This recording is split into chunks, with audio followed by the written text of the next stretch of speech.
the flowers, which came from this story that I remembered from the bombing of Hiroshima. After the bombing, a few weeks later, the growth had been stimulated by the radiation underneath so that the flowers grew with a kind of like ferocity that they'd never had before, and that it really symbolized for me the kind of beauty and the danger of bringing something back from the dead and of tricking death in a lot of ways, which is what I'm doing in most of this work.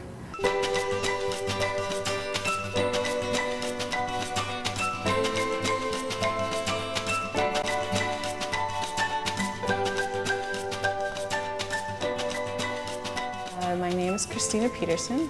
I was born in Stockholm, Sweden, to a Swedish father and American mother, so I still have dual citizenship. But I mostly grew up in Miami, and I got into the art programs way early on, so it was almost as if there was never anything else I was going to do, which I was always grateful for, that I always knew exactly what I was going to do. You know, I feel like there's a lot of other things I could do in the next life, but I'm happy having chosen this one.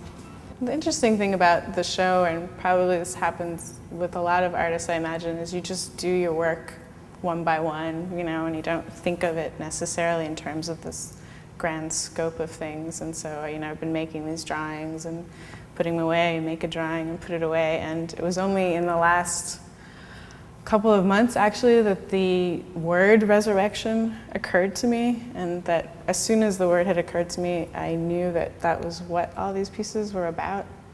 Imagine this woman in a warm carmine-colored Dr. Zhivago coat, walking into her past, or rather the way the past is enveloping this woman of the future. The last year is a video I did while on residency in the Vermont Studio Center, and I started as recording the ghosts of the place where I was living, and it ended up becoming a recording of the ghosts of myself and of my own past as I went and visited a number of places where I hadn't been for many years. And it was a collaboration also, my first collaboration between myself and a poet, and then using my own writing, which is something that I've been very happy to be able to do in video, because I haven't been able to do that in drawing. I think I've always not so secretly wanted to be a writer. Like, that was my first love in life, and making artwork is in some ways a substitute for that, so I'm still telling the same kind of stories. Drawing in a lot of ways reminded me of writing. The black and white, the graphite. And the idea that language is not something you just put on an incident that already happened, but that language is something that you use to create and expound upon life. And so these pieces are like interested in restoring a mythic and an epic dimension to life, a sense of like awe and reverence for the world. And I'd always drawn myself, so I was always completely comfortable doing that. You know, you're always your own best model. And my body becomes a sort of stand-in for the viewer. I have a really hard time relating to drawing a figure unless it's life-size, unless I feel like I can actually like step into a piece and start to relate to it spatially. And that's part of why I think I'm drawing the way I'm drawing now, is like I wanted to sort of visually dazzle you and bring you in, and then sort of get you to think about the narrative. These two pieces, I'm resurrecting characters that were murdered in Shakespeare's plays. Desdemona, Sleeping Beside Death, is the second in a series of resurrecting Shakespeare's murdered women. Desdemona was the wife of Othello, who was murdered wrongly by him, and so the figure on the left is the murdered Desdemona, and the figure on the right is the resurrected Desdemona. Most of these pieces, like start to finish, are 2 months, about 2-3 months maybe.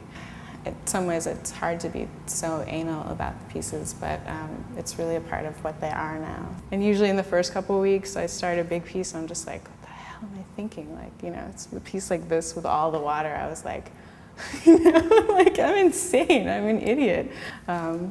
I have to exercise regularly or my arm kills me. I have like chronic shoulder issues. This is called The Slow Extinction, and it began as a piece that was going to be an interpretation of Lady Godiva, but it's traveled a long way from that idea, and particularly when I was influenced by reading a Swedish myth about a brook horse, which is like a water nymph, only when you climb on the back of the horse, he leads you into water and you cannot escape. These two pieces are taken from the graves of two Southern female writers that I specifically took a trip to go and visit. The one on the left is Eudora Welty, and the one directly behind me is Zora Neale Hurston. When she died completely unknown again, even though she'd been this great Harlem Renaissance figure. And so this is Brazilian pepper, which is an invasive species, and it's growing where this forgotten graveyard is, like along the train tracks in this really poor neighborhood, and it seemed very apropos to the fact that she died in anonymity in this forgotten cemetery. And so this is the tree that grows that nobody intended to grow.